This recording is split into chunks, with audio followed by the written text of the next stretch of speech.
Carlos Eduardo. Um primeiro tempo muito bom e um segundo tempo bem fraco do Vasco, mas o que importava foi conquistado, né? Que é a classificação do Vasco às quartas de final, dando um show em qualquer tipo de zebra. Tudo bem, Mansur? Boa noite. Boa noite, Felipe. Boa noite, Alex. Todo mundo que assiste o Troca. Quanto ao jogo de hoje, eu acho que a história está contada quase pelo andamento do placar, né? O primeiro tempo de domínio absoluto. Segundo tempo, além do Vasco talvez ter baixado um pouco o ritmo na volta e o CSA ter atacado um pouco mais, ele revela também, além de tudo que o Vasco fez de bom no primeiro tempo, para mim o Vasco ainda é um time que o comportamento defensivo dele deixa muita dúvida. Quando ele foi um pouco mais exigido, andou deixando alguns sustos ali, mas não creio que a classificação em algum momento tenha sido colocada em dúvida, não. É isso, eu acho que vale muito, né, Alex, o desempenho do primeiro tempo. Em que pese a gente... Eu nem vi o segundo. Não, pulou já, né? Começou, né? Em que pese o adversário seja um time de Série C hoje, né, da terceira divisão do Campeonato Brasileiro, o que o Vasco fez no primeiro tempo tem muitas coisas boas. A principal delas, para mim, foi o quanto o Vasco conseguiu pressionar o CSA lá na frente, roubar bolas, evitar que o CSA quase que chegasse ao campo do Vasco, e o aproveitamento ofensivo melhorou também a partir disso. O que te pareceu esse Vasco hoje, Alex? Boa noite. Boa noite, Felipe, Cadu Mansa e todo mundo que está em casa. Como diz um amigo vascaíno, ele falou só para não falar o nome, foi o melhor primeiro tempo do século. Do século? Ele falou do século. É que ele falou assim, foi o melhor jogo, mas era no intervalo, né? Depois ele falou, não, foi só o primeiro tempo, né? Não foi o jogo todo. Mas o interessante de você ver jogo desse jeito, para aquela caixinha, que o futebol é a caixinha de fazer louco, igual você fala, que cientista nenhum explica futebol. Lógico que teve um conforto do Vasco no segundo tempo, aí o CSA, ele mantendo-se na sua proposta de não se expor, tomar uma goleada pior e tal, mas ele se encontrou melhor com esse Vasco do segundo tempo e aí te encoraja, né? Então, para você ver como que a preparação para todos os momentos do jogo e dos jogos, ele realmente é o que ajuda, às vezes, a explicar desse emocional que ele vem realmente para suas ações físicas e, consequentemente, com bola, para poder moldar aquilo que vem realmente no resultado final. Mas o primeiro tempo ele mostra que a forma de mobilização, de interesse, nos 45 minutos, mais o acréscimo, né? Foi um belo primeiro tempo de um time que é superior, ele se fez superior. Ele foi lá, ele se impôs realmente em todos os momentos, na hora de marcar lá alto, na média. Tem suas fragilidades? Tem, é lógico. O Vasco, ele tem nesse sentido de sistema defensivo, mas ao mesmo tempo foi um primeiro tempo que é muito legal para todo mundo assistir. Imagino para o torcedor do Vasco que seja animador e acaba relevando um pouco, né, essa questão do segundo tempo. Mas o nível de exigência a gente sabe que ele é muito maior do que esse, né? Então, lógico, o ideal é saber que você precisa jogar muito mais tempo esse melhor futebol daqui para frente. Vamos trazer aqui então para o papo Jader Rocha, Paulo Nunes, Paulo César Vasconcelos. Eles estão em São Januário, transmitiram o jogo agora, você acompanhou aqui no Sport TV, e vão participar também do Troca de Passes, para a gente conversar um pouco mais sobre a classificação do Vasco às quartas de final. Eu acho, meus amigos, que esse comportamento do segundo tempo também tem muito a ver com o que foi o primeiro, né? Porque você faz 3-0, um jogo tranquilo, de boa atuação, o time às vezes dá uma baixada na bola ali na segunda etapa, né? Às vezes até se poupando, porque sabe que a sequência de jogos é grande, tem Brasileirão no final de semana, o Vasco está na zona do rebaixamento, precisa reagir. Talvez, mesmo que inconscientemente, às vezes o jogador baixe um pouco a guarda. Não sei se vocês concordam, mas quero ouvi-los. Jader Rocha, Paulo Nunes, o Perigoso, e professor Paulo César Vasconcelos. São dois Paulos que não são o luminoso lá, o luminoso. Não, o luminoso não. Bem-vindo, Jader. Tava faltando, né? Tava faltando. Abraço, meus companheiros. Pois é. Vou passar a bola então para o PC e para o Paulo Nunes, se eles consideram isso de fato algo que a gente possa marcar, né? Como o desenrolar do jogo depois do primeiro tempo e o que a gente viu nessa segunda etapa aqui, a maneira como o Vasco se comportou especialmente para conduzir a classificação. Salve Felipe, Mansur, Alex, quem nos acompanha. Na verdade, uma vitória fundamental para o Vasco, não pela questão de classificação. A sequência de 7 jogos sem vencer e a ida segunda-feira para a área de rebaixamento, estavam criando cada vez mais um ambiente de insegurança. E o primeiro tempo do Vasco foi muito seguro. A equipe conseguiu combinar bom desempenho com gols marcados. Por isso foi para o vestiário vencendo por 3-0. Quanto à observação que você fez, Felipe, aí ela tem uma coisa muito interessante para o debate.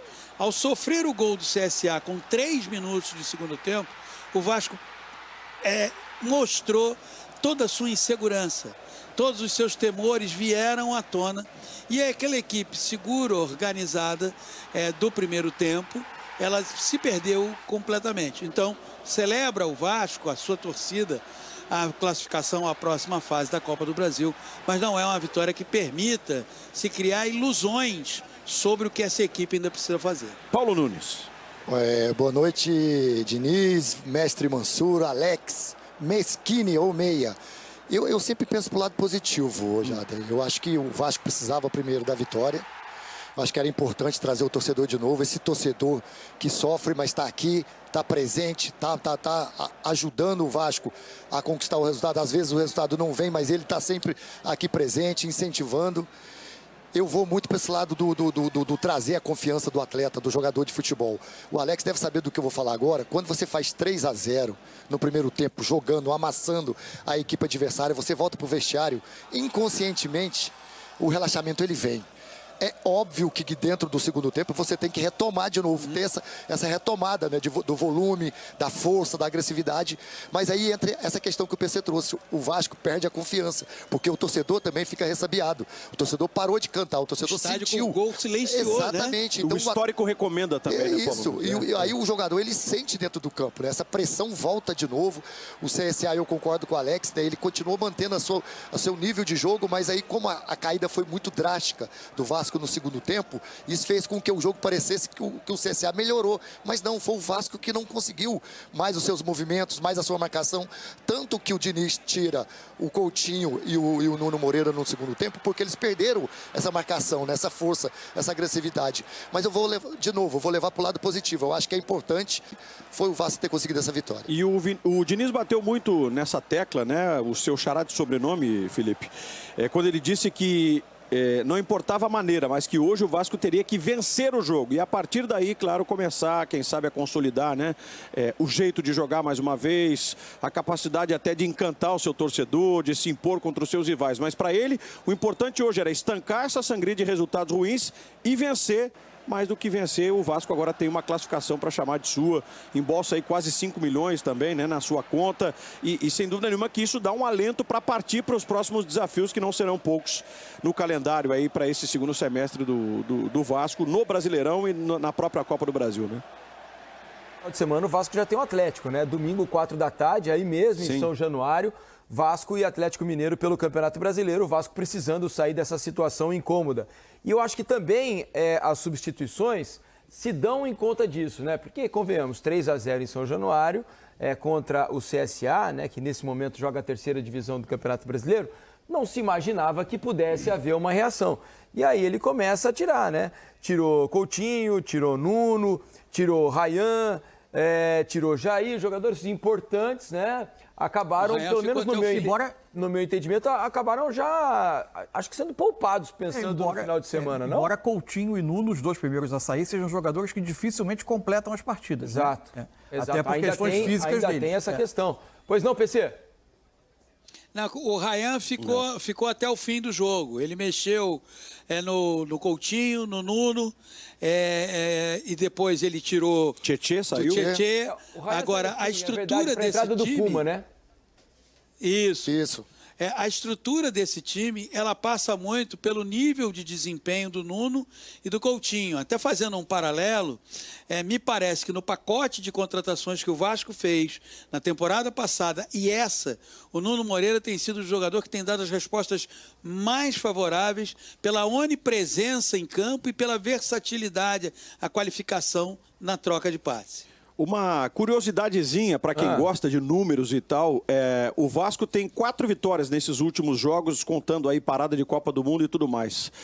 Sendo que 2 delas de 3-0, né? A gente tem um 3-0 contra o Fortaleza aqui e contra o Melgar, Um pelo Brasileiro, o outro pela Sul-Americana.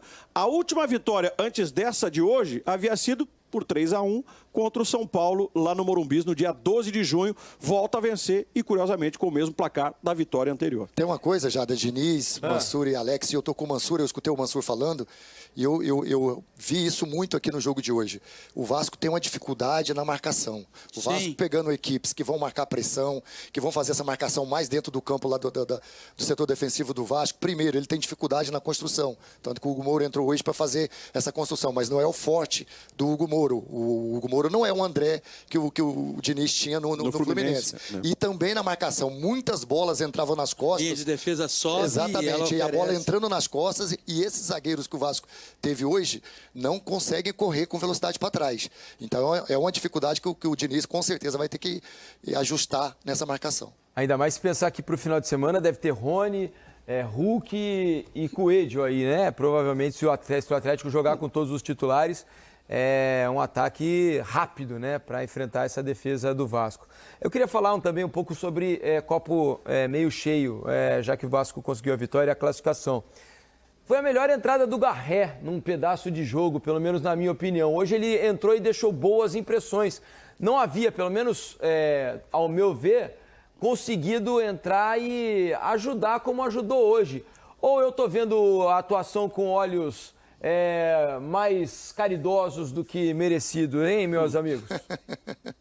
Não, eu acho que ele entrou bem, sim. As circunstâncias do jogo, elas pediam a alguém com capacidade de trabalhar melhor essa bola, tentar ver como o Ryan e o Verratti, que teve uma atuação muito discreta, poderiam ser acionados. E ele cumpriu bem esse papel, além de ter tido uma finalização. O goleiro do CSA não é um goleiro que defenda. Seguro, né? Seguro. Muito pelo contrário, ele ressuscita uma expressão muito comum em outros tempos, que era bater roupa. Ele bate roupa o tempo inteiro.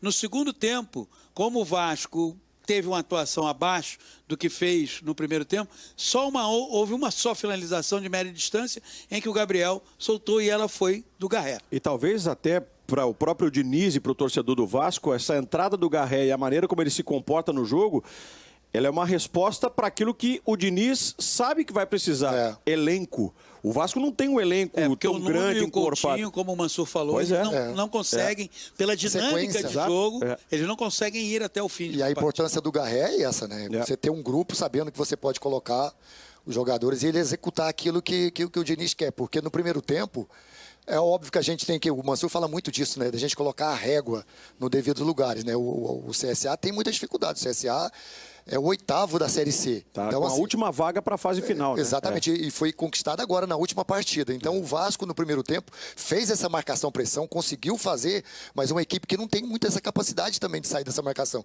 Então, de início, o que me chamou a atenção no jogo foi essa, no primeiro tempo, especificamente. O Vasco jogou muito com a bola, mas no primeiro tempo conseguiu jogar sem a bola, que é o que o Diniz quer. Para fechar com vocês aí, e quero colocar Mansur e Alex também no papo sobre esse assunto...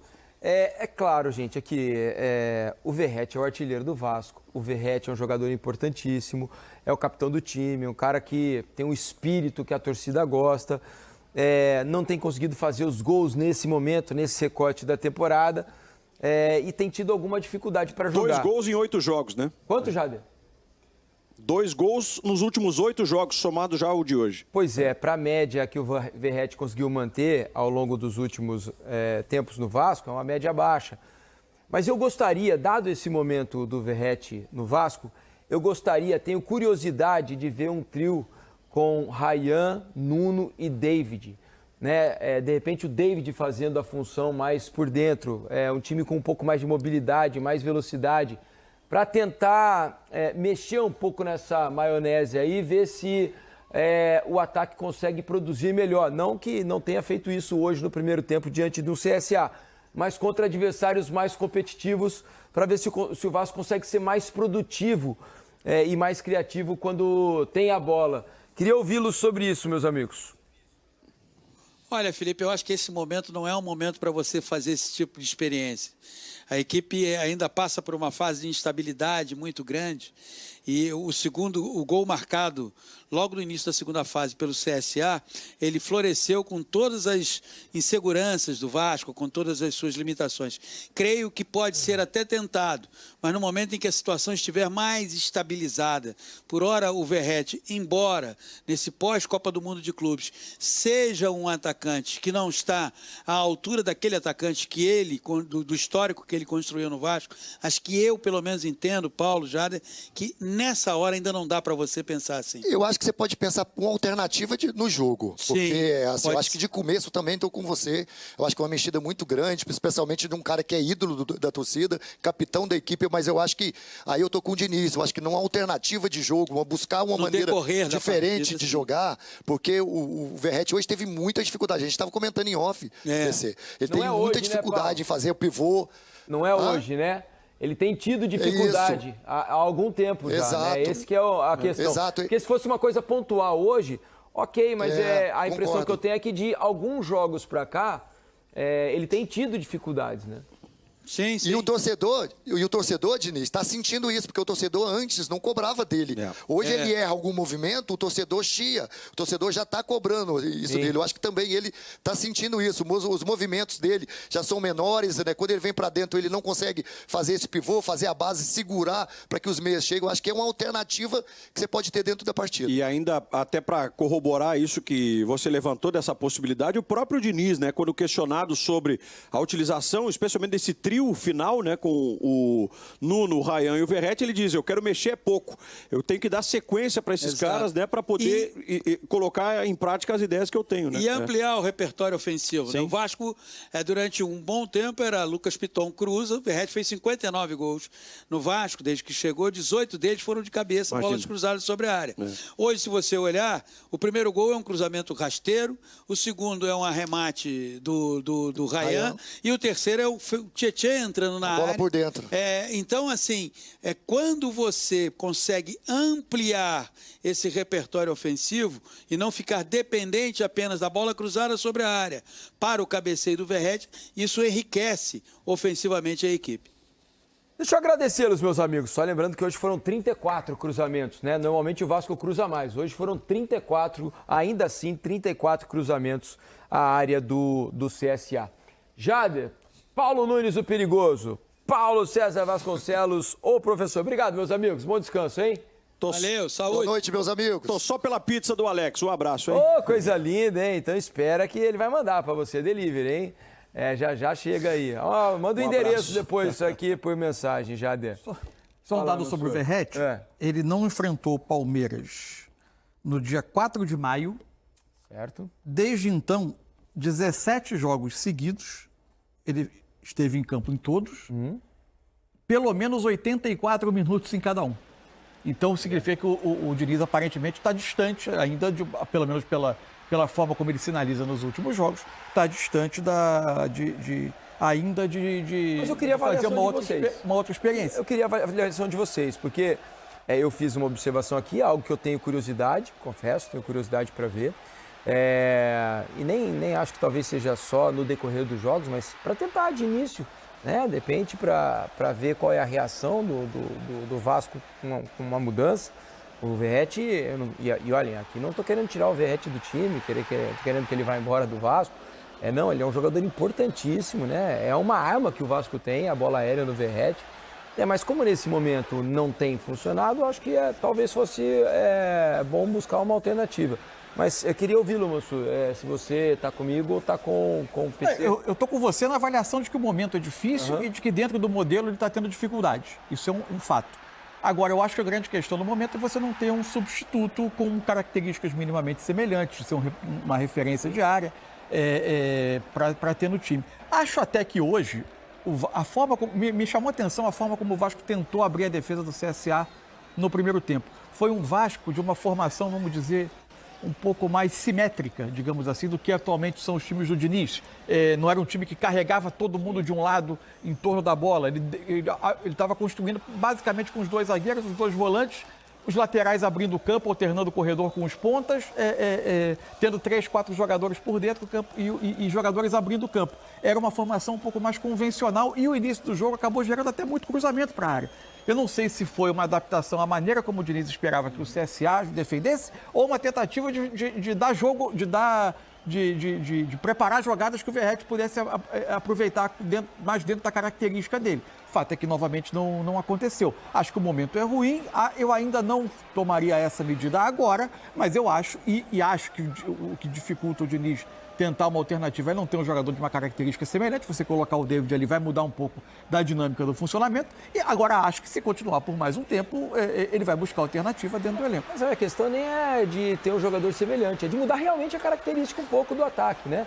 Para evitar um número em excesso que às vezes acontece, de busca pela bola aérea do Verratti, e tentar com o David, algo que o Verratti não tem conseguido fazer, que é se associar com o Coutinho, com o Nuno.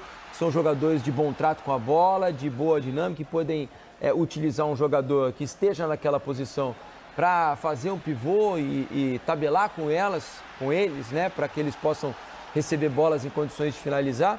O Verratti não tem conseguido fazer. De repente, com um jogador com uma característica diferente como o David, esse tipo de jogada possa aparecer com frequência, porque, convenhamos, Nuno e Coutinho são jogadores que batem muito bem na bola da entrada da área, né? E eles têm tido poucas oportunidades para mim, né, na minha opinião, de fazê-lo ao longo dos jogos. Quero ouvi-lo, Alex. Eu acho que assim, essa importância do Verratti, lógico que deixa muito difícil de tirá-lo. Não impossível, porque acredito que pode ser que em algum momento sim. Porque ele é um cara, você vê que é saudável, ele corre, ele tá ali o tempo todo. Se dedica demais. O capitão do time. E ele dá algo que pouquíssimos times aqui no Brasil dão, que é a questão da bola aérea. Né?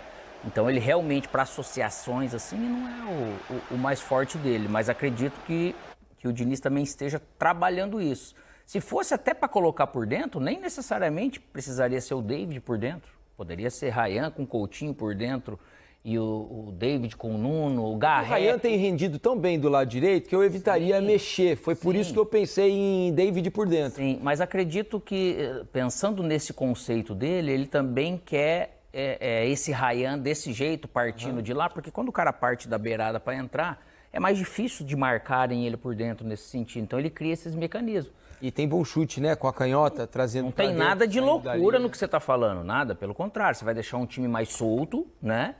E para um time que era acostumado a terminar a jogada somente cruzando, o Diniz está tendo que mudar isso. Só que o último jogo foram os cruzamentos do Piton, né? De lateral para lateral ali, que acabou ajudando a sair as coisas. Então, o fato do Verratti estar ali, ele causa realmente uma preocupação, porque se marcarem muito bem o Verratti, como muitos sistemas defensivos estão fazendo. Estão marcando muito ele bem, mesmo que permita cruzar. Só que eu acho que o Diniz está querendo acrescentar alguma coisa. E para isso o Verratti ele tem esse papel importante, mesmo que não fazendo gol ainda. Agora, o primeiro tempo, né, pode dar um caminho, né, Mansur? Assim, em termos de atuação, jeito de jogar, pressão na saída de bola adversária. Se conseguir fazer isso com boa eficiência, pode dar um refresco, inclusive, para a parte defensiva, né, que tem sofrido, como bem destacaram os nossos companheiros lá de São Januário. E você também no começo do programa, porque essa questão defensiva, ela aparece muito mais quando o Vasco, ou quando não tem a bola, ou quando toma contra-ataque, né? Mas o que eu ainda estou sentindo falta, assim? O primeiro tempo era o Vasco no campo de ataque, com o CSA tentando defender a área. Nesse modelo, assim, eu ainda estou sentindo falta de dinâmicas, assim, para o Vasco entrar. No primeiro tempo, ele quase sempre as jogadas terminaram ou em chute de fora da área, ou em cruzamentos, né? Cruzamentos de fora. Sim. Tanto que uma das melhores chances antes do Vasco fazer o gol é um cruzamento da esquerda que o Ryan tem uma ótima chance de cabecear, porque ele sozinho, aparece livre, né? na linha da pequena área. No meio da defesa do CSA. O Vasco encontra o gol, aliás, que é um assunto que para mim é um motivo de debate, assim, que é a presença do Coutinho muito próximo, às vezes, na saída de bola do Vasco. Em muitos jogos, o Diniz gosta de juntar jogadores na saída de bola, especialmente quando o adversário vem para marcar um pouco mais.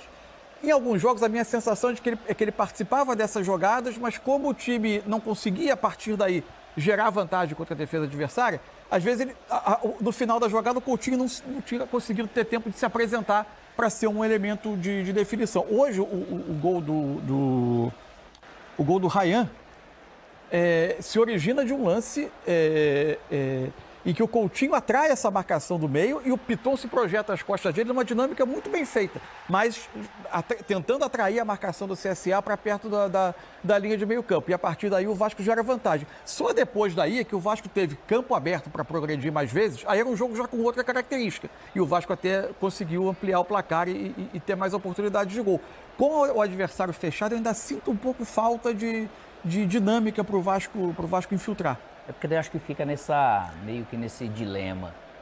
E ele gosta disso. Tem gente que não gosta desse tipo de situação, de tirar esse cara mais talentoso e jogar no lugar onde ele é mais difícil de se jogar. Receber de costa, de lado, bem marcado, que você tem que pensar rápido. O Coutinho, o Ganso, esse tipo de jogador ir lá e pegar a bola lá atrás, passar, é uma teta, cara, de verdade. E nenhum outro jogador de trás, volante, por melhor que seja, vai jogar com a cabeça que esses caras têm, pô. Eles pensam na frente, então o meia volta muito maior. É a mesma coisa de um volante quando ele volta a jogar de zagueiro. Pra ele, por mais que ele não seja o maior construtor... Só que ao mesmo tempo pede jogador na frente que poderia receber essa bola lá em condição de dar um passe mais decisivo. É aí que eu ia chegar, porque você tem a sequência sempre. Claro. E aquilo que o Mansur falou, às vezes não dava tempo dele chegar lá realmente, porque a bola, a hora que chega lá, que vai chegar no Tietê, ou vai chegar no Jair, alguém pra dar sequência no Nuno... Não é também como o Coutinho, que é muito mais lá perto. Então eu acho que ele sendo muito mais letal lá, não que ele não possa vir aqui meia dúzia de vezes, 10 vezes aqui atrás, mas não vir a maioria do tempo a ficar distante daquele momento de decidir o jogo lá. Porque eu acredito que Jair, que Tietê, principalmente tem essa... Jair fez bom jogo hoje, por Ele sinal, é muito bom jogador, né, cara? Ele é muito bom jogador. Eles conseguem fazer isso muito bem para aquele setor. O Tietê é muito mais até de movimento, né? Mas o Jair ele consegue fazer, mas de tentar não tirar esse cara mais talentoso do Vasco, de repente, tudo tem um propósito. Vem lá e a sequência da jogada depois, mesmo com o Coutinho fora dessa sequência, vai começar com ele. Só que daí o Vasco não conseguiu fazer algo, mesmo imaginando que, e vendo que eu acho que o primeiro tempo o Vasco tentou ser objetivo. Por quê? O CSA dava alguma brecha, ele ia, não dava tempo de juntar os caras na beirada. Então isso foi uma leitura boa do Vasco. Mas o acabamento contra adversários mais difíceis, hoje era um dia bom para desenvolver tudo isso, né? Mais difíceis vão te exigir muito mais. Sem dúvida nenhuma. Ô, Mansur, eu sei que você preparou alguma coisa pra gente aí, tem né? 5 análises aqui. Não tem. Não vou ocupar o tempo de vocês. Tá. Uma overdose de análises táticas hoje aqui pra gente saber um pouquinho mais do Vasco. Vou mostrar 2 momentos do jogo para ilustrar mais ou menos o que eu estava falando sobre a forma do Vasco atacar hoje. Primeiro lance é o lance que vai terminar na cabeçada do Ryan na área. Aí, o que eu quero mostrar é o que eu estava falando. Olha como era a estrutura ofensiva do Vasco, especialmente no início do jogo. Você tem aqui a saída. O Hugo Moura, o Jair e o Lucas Freitas, né? Os 3 zagueiros fazendo a saída. O Tietê mais à frente. E na linha ofensiva, vou até apagar essas marcações aqui, você tem um lateral abrindo o campo de um lado, aqui está o Piton do outro, com... Em tese, o Ryan vindo para dentro, Coutinho, o Nuno e o Verratti como centro. É uma organização muito mais convencional, levando mais em conta a ocupação de espaços, de zonas, do que propriamente tendo a bola como referência. Tanto que aqui o Piton está vindo para dentro porque o Nuno está aberto. Então eles alternando o corredor o tempo todo. Isso é muito mais convencional em termos de muitos times, a maioria dos times que tem referências posicionais e não referências como times do Diniz, que tem a bola como referência para a maioria dos jogadores agruparem. Então, e agora, o que estava acontecendo no jogo é que quase sempre a bola estava tendo dificuldade de entrar por dentro e ela vinha parada para um cruzamento. Aqui o Nuno vai fazer o cruzamento. O que o Vasco conseguia fazer é ter bastante gente atacando a área, né? E o Ryan vai fazer a cabeçada, era uma ótima oportunidade. Ótimo, claro. Ele vai fazer a cabeçada? Não, ele vai tentar fazer a cabeçada, porque era o Alex foi jogador. Um cabeceio fácil. É um gol perdido. Simples para se fazer o gol ali. E ó, ele inteiro na bola. Ele quase erra a bola. Errou a bola, né? Agora, quando eu digo que sinto falta de dinâmica, de criar situações para você progredir no campo, me refiro basicamente ao que acontece aqui no lance do segundo gol.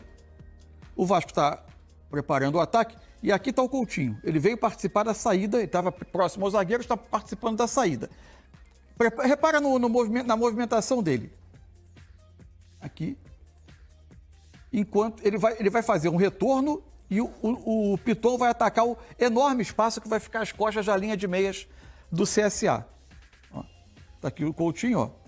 Ele tá vindo por trás e ele tá atraindo aqui um dos meias do CSA. Com isso, o Piton vai passar e vai ocupar aqui um latifúndio de espaço que fica aqui atrás. É um erro de qualquer sistema defensivo deixar e permitir esse espaço, fora que o marcador do Piton ele já passou a olhar a bola. Já passou a olhar a bola, ele não tá olhando o Piton.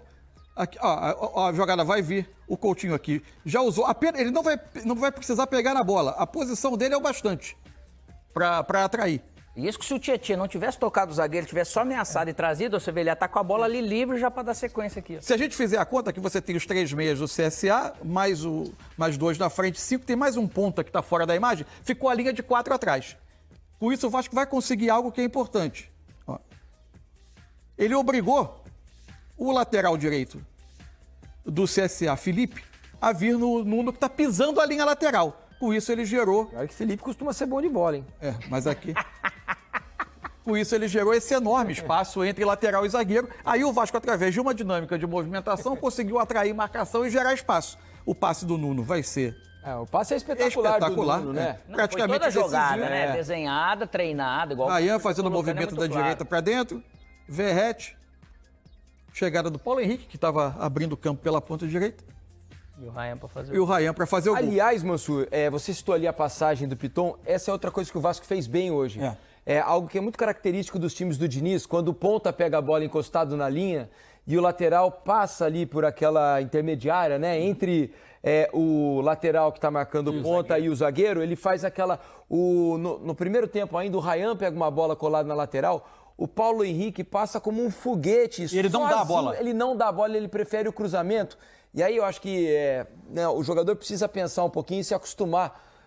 O quanto é importante ganhar esse espaço nas costas, né? O Ryan com a canhota boa, o Paulo Henrique passa por dentro, assim, né? Com sentido a linha de fundo. Se ele dá o passe no Paulo Henrique poderia ficar na frente do goleiro para finalizar ou para ir à linha de fundo e conseguir um bom passe para quem viesse por dentro para finalizar. E ele prefere o cruzamento. Então, Samuel Xavier era mestre... e é ainda até hoje, mas com o Diniz era um mestre em fazer isso, né? De fazer essa ultrapassagem para receber na frente e de lá saíam muitas jogadas perigosas. Se puder conectar aqui, tem um outro lance que aconteceu, isso que você está falando agora.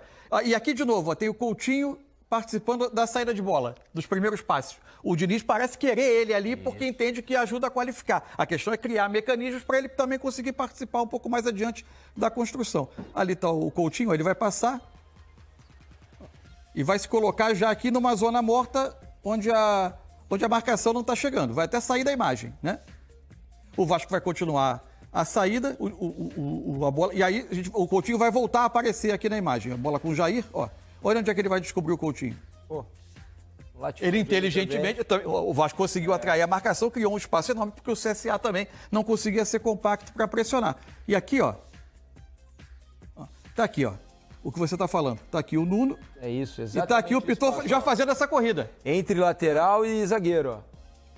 Aqui, o desfecho da jogada. O Piton de novo vai receber e vai aproveitar a chegada do Tietchan. É o lance do terceiro gol. É isso. Todo gol trabalhado. É isso. Eu acho que cada vez mais o futebol pede isso. Guardiola, né, é um mestre também nesse... Ele chama ele chama esse espaço entre lateral e zagueiro de um espaço indefensável. Porque ele diz que gera tantas dúvidas sobre quem pega, é um setor em que... Porque, em geral, não tem uma expressão no Brasil para esse espaço que é como se fosse entre a linha da grande área e a linha da pequena área, né? Esse corredor um pouco, que não é o corredor do ponto, é um corredor mais um pouco por dentro. Às vezes é até em cima da linha da área, né? É mais uma imagem, né? Uma metáfora. Lá fora chamam de half space, né? É feio chamar de meio espaço. Aqui tem gente que chama de meio espaço.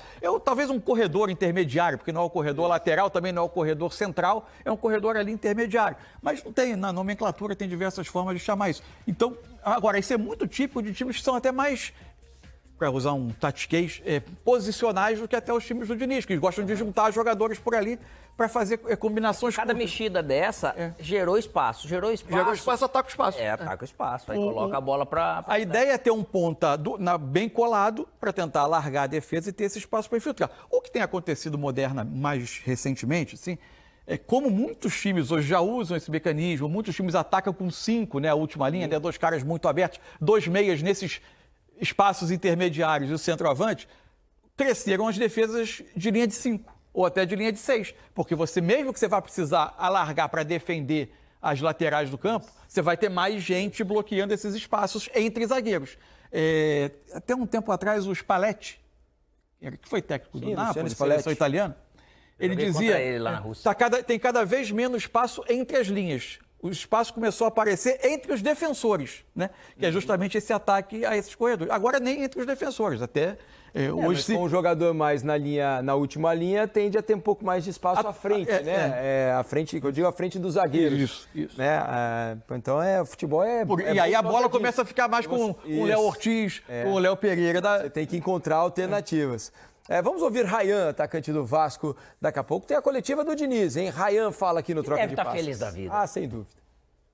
Queria te perguntar o seguinte, é um jogo realmente que pode levar o Vasco a mudar um pouco o rumo dessa temporada até agora, que tem sido uma temporada difícil, principalmente o Campeonato Brasileiro e tal. É um jogo importante para os jogadores ganharem essa confiança, o grupo também todo, coletivamente? Sim, com certeza. Como eu falei ali no intervalo, para a gente é um alívio sair com essa vitória. A gente não estava vindo com resultado positivo, mas o Diniz vem trabalhando muito com a gente, vem falando com a gente, e junto com essa torcida a gente vem trabalhando muito mais. A torcida vem nos apoiando, mas domingo vai ter outra batalha, então vamos tentar ser vitorioso sempre.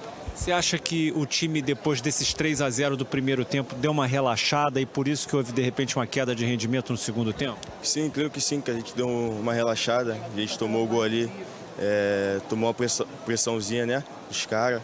Então, creio que a gente deu uma relaxada, mas a gente soube controlar o jogo e sair vitorioso. E o Diniz, como é que foi o papo aí dentro? O Pedrinho teve aí também, como é que foi o papo tanto com o Pedrinho como com o Diniz? Sim, o Pedrinho estava aí também. Eles pediram só para continuar trabalhando, não deixar cair, que ele nos ajuda e creio também que 2025 vai ser muito melhor para a gente. Aí, Rayan, enquanto o Alex também conversava aqui com os nossos companheiros no estúdio. Rayan é quase uma contratação do Vasco na passagem do Diniz. O crescimento dele é muito grande sob o comando do Diniz, né? Porque ele tem evoluído, tem ganhado confiança, né? Cada vez mais solto. A leitura que o Diniz teve sobre as características dele casou demais, né? De não ser nem um atacante para ficar preso entre zagueiros, nem apenas um ponta para jogar aberto, tentando encarar um contra um. O nível de lucidez que ele trouxe para o Rayan se ver nesse jogador de na hora certa do drible e com eficiência, na hora de finalizar com confiança e eficiência, que você vê quando ele chuta as finalizações, bate super bem na bola e vai sempre normalmente no gol, errou a cabeçada ali, mas estava no lugar certo, entende? Como diz Muricy Ramalho, bate duro na bola. Bate duro na bola. E aí que vem aquele negócio que eu falo que eu aprendi com o futebol, que você não pode realmente desistir de estimular jogador, cara. Desistir de jogador sem pensar. Agora, de estimular, cara, falta muito estímulo. Mas a sensação é que ele comprou muito a ideia, né? O Diniz conseguiu convencer, vou te fazer de você. O Diniz é chato com ele, hein, cara? Xinga e pressiona. É um nível de pressão que é muito alto, não é fácil pro menino. Mas você vê que ele comprou realmente a ideia e a resposta tá. A gente falava, o Vasco não tinha jogador de velocidade, né? Depois da contusão do David. E ele apareceu para tentar... É a característica mais difícil de achar no futebol, para tentar cara. Suprir um pouco 19 anos ainda. E eu falo do Diniz deve estar feliz, porque tudo isso que aconteceu no primeiro tempo, cara, foi tudo coisa treinada, bicho. Jogado num nível desse, eu acho que isso que é o fascínio de ser treinador e conseguir ver isso acontecer. Se é Vasco, está na colina.